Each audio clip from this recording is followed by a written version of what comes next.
নিমতারার ঘুমন্ত গ্রামে, যা একটি উপত্যকার গভীরে অবস্থিত এবং কুয়াশাচ্ছন্ন পাহাড় দ্বারা বেষ্টিত, সেখানে একটি হ্রদ ছিল যেখানে সূর্যাস্তের পরে কেউ কাছে যেতে সাহস করত না। এটি চণ্ডীমুড়া হ্রদ নামে পরিচিত ছিল। একটি মহিলার নামে নামকরণ করা হয়েছিল, যিনি ১০০ বছর আগে অদ্ভুত পরিস্থিতিতে সেখানে ডুবে গিয়েছিলেন। হ্রদটি দিনের বেলা শান্ত ছিল, এত শান্ত যে এটি আকাশের প্রতিচ্ছবি ছিল। কিন্তু রাতে বাতাস ঠান্ডা হয়ে যেত এবং গ্রামবাসীরা দাবি করছিল যে তারা জলের উপর একটি লণ্ঠন জ্বলতে দেখেছে, ধীরে ধীরে নড়ছে, কিন্তু কখনো তীরে পৌঁছায়নি। বৃদ্ধরা ফিসফিস করে গল্প করত।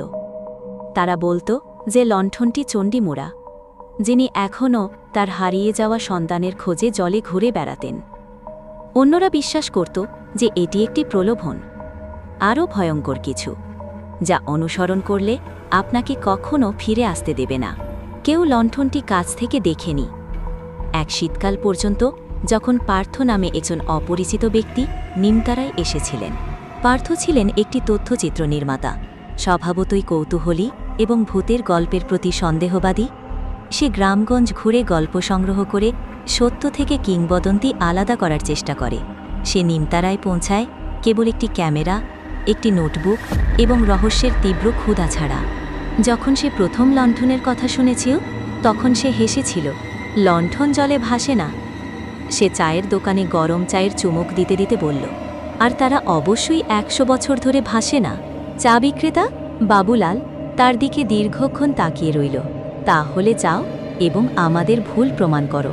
আমি করব, পার্থ হেসে বলল। সেই রাতে গ্রামবাসীদের প্রতিটি সতর্কবার্তা উপেক্ষা করে পার্থ চণ্ডীমুড়া হ্রদের ধারে একটি ছোট তাঁবু স্থাপন করে। চাঁদ ওঠার সাথে সাথে বাতাস ভয়ঙ্করভাবে চিৎকার করছিল এবং নলখাগড়াগুলি ভূতের ফিসফিস শব্দের মতো গর্জন করছিল। মধ্যরাতের দিকে তাপমাত্রা তীব্রভাবে কমে যায়। পার্থ কাঁপতে থাকে, বাতাসে তার নিঃশ্বাস ঝাপসা হয়ে যায়। ঠিক তখনই সে এটি দেখতে পায়, আলোর ঝিকিমিকি লণ্ঠন। এটি হ্রদের উপর নীরবে ঝুলছিল, সোনালি এবং স্থির। মন্ত্রমুগ্ধ হয়ে পার্থ তার ক্যামেরাটি ধরল। জুম করার সাথে সাথে স্ক্রিনটি চক্কর করে উঠল। স্থির কর্কশ শব্দ হল। লেন্সটি ফোকাস করতে অস্বীকৃতি জানাল। সে আবার চেষ্টা করল, কিন্তু ছবিটি ঝাপসা হয়ে গেল, যেন লণ্ঠনটি ধরা পড়তে চাইছে না। তারপর সেটা শুনতে পেল, একজন মহিলার কণ্ঠস্বর ক্ষীণ দূর থেকে। আমাকে সাহায্য করুন। পার্থ নিথর হয়ে গেল। সে চারপাশে তাকালো, কিন্তু কেউ কাছে ছিল না।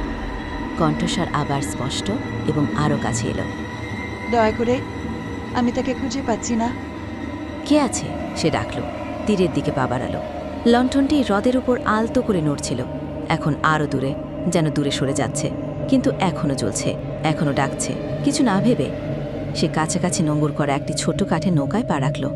গ্রামবাসীরা মাছ ধরার মৌসুমে এটি ব্যবহার করত, কিন্তু বছর বছর ধরে এটি স্পর্শ হয়নি। পার্থ এটি খুলে আলোর দিকে প্যাডেল করে এগিয়ে গেল। জলটি কাচের মতো, কালির মতো কালো ছিল। লণ্ঠনের কাছে যেতেই কুয়াশা ঘন হয়ে এলো। হ্রদের কিনারাগুলো আসে দেখতে পাচ্ছিল না। তারপর অদ্ভুত একটা ঘটনা ঘটল। হ্রদটি আরও বড়, অন্তহীন মনে হতে লাগল, যেন সে বাস্তব জগৎকে পেছনে ফেলে চলে এসেছে। হঠাৎ লণ্ঠনটি অদৃশ্য হয়ে গেল। নৌকাটি ঝাঁকুনি দিল। তারপর রোদের ওপারে একটি শিশুর হাসি প্রতিধ্বনিত হল। সে শব্দের দিকে ঘুরে গেল। কিছুই না, আবার হাসি। এবার আরও কাছে। জল থেকে একটি ছায়া উঠে এলো। ফ্যাকাশে পাতলা সাদা শাড়ি পরা একজন মহিলা, ভেজা চুলে তার মুখ ঢাকা, জলের ঠিক ওপরে ভেসে উঠল। এক হাতে সে একটি লণ্ঠন ধরেছিল, যা এখন নীলাভ শিখায় জ্বলছে। পার্থের মুখ শুকিয়ে গেল। সে সারি সারি করে সরে যেতে চাইছিল, কিন্তু সে নড়তে পারছিল না। তার হাত পা শক্ত হয়ে গিয়েছিল। মহিলাটি আরও কাছে ভেসে এলো এবং যখন সে মাথা তুলল, পার্থ তার চোখ দেখতে পেল। খালি কোটর, কালো এবং ফাঁপা, তবুও কান্নার অশ্রু যা কাচের মতো ঝিকিমিকি করছিল। আমার ছেলে কোথায়? সে ফিসফিসিয়ে বলল, আমি জানি না। পার্থ তোতলালো। সে এখানে ছিল, সে আমাকে ডেকেছিল। তুমি আমাকে এখানে এনেছ? না, আমি কেবল ছিলাম। সে তার ক্যামেরা দিকে ইশারা করল। তুমি তার কণ্ঠস্বর ধরেছ। পার্থ নিচের দিকে তাকালো। তার ক্যামেরা এখনও রেকর্ডিং করছিল। সে ফুটেজটি আবার ঘুরিয়ে দেখল। হাত কাঁপছিল। স্ক্রিনে স্থির অবস্থায় একটা ছোট ছবি ছিল। 10 বছরের কম বয়সী একটা ছেলে তীরে দাঁড়িয়ে হাত নাড়ছে। পার্থ তাকে আগে দেখেনি। ভূত হাত বাড়িয়ে দিল। সে প্রতিক্রিয়া জানাতে পারার আগেই নৌকাটি উল্টে গেল। পৃথিবী হিমায়িত জলে ডুবে গেল। পার্থ ধাক্কা খেল, হাঁপাতে লাগল, চিৎকার করার চেষ্টা করল, কিন্তু হ্রদ তাকে টেনে নামিয়ে আনল। তার চোখের সামনে ছবি ভেসে উঠল। ছেলেটি হাসছে, দৌড়াচ্ছে। মহিলাটি জলে তার পেছনে ধাওয়া করছিল। একটা চিৎকার এবং নীরবতা। যখন সে জ্ঞান হারাতে যাচ্ছিল, তখনই কিছু একটা তাকে ওপরের দিকে ঠেলে দিল। সে হাঁপাতে হাঁপাতে পৃষ্ঠ ভেঙে ফেলল। লণ্ঠনটি তার পাশে ভেসে উঠল। তার শিখা এখন সাদা হয়ে জ্বলছে। হ্রদ আবার শান্ত হয়ে গেল। কুয়াশা কেটে গেল। সে তাদের ফুটেজটি দেখালো। ছেলেটি সেখানে ছিল, মাত্র 1 সেকেন্ডের জন্য। কেউ জানত না সে কে। কিন্তু যখন বাবুলাল ছবিটি দেখল, তখন তার হাত কাঁপছিল। আমার দাদু আমাকে বলেছিলেন। সে বলল, চন্দিমুড়া ডুবে গেল ছেলেকে বাঁচাতে গিয়ে। রাতে সে হ্রদে ঘুরে বেড়ায়।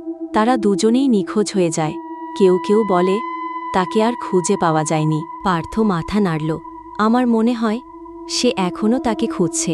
সেদিন সন্ধ্যায় গ্রামবাসীরা হ্রদের ধারে একটি অনুষ্ঠানের আয়োজন করেছিল। পদ্মপাতায় প্রদীপ ভাসানো হয়েছিল। জলে প্রার্থনা করা হয়েছিল। কয়েক দশকের মধ্যে প্রথমবারের মতো সেই রাতে কোনো লণ্ঠন দেখা যায়নি। পার্থ এর কিছুদিন পরে নিমতারা ছেড়ে চলে যায়, কিন্তু হ্রদের লণ্ঠনের গল্পটি তার সাথেই থেকে যায়। তিনি তার ছবির নাম আইস ইন দ্য ওয়াটার রেখেছিলেন, কিন্তু গ্রামের বাইরে কখনো শেষ ফুটেজ দেখাননি। তিনি বিশ্বাস করতেন কিছু রহস্য সমাধানের জন্য নয়, কেবল সম্মানিত। এবং চাঁদহীন রাতে যখন বাতাস স্থির থাকে এবং হ্রদে কেবল তারা প্রতিফলিত হয়, তখন গ্রামবাসীরা মাঝে মাঝে ফিসফিস করে বলে সে তার ছেলেকে খুঁজে পেয়েছে।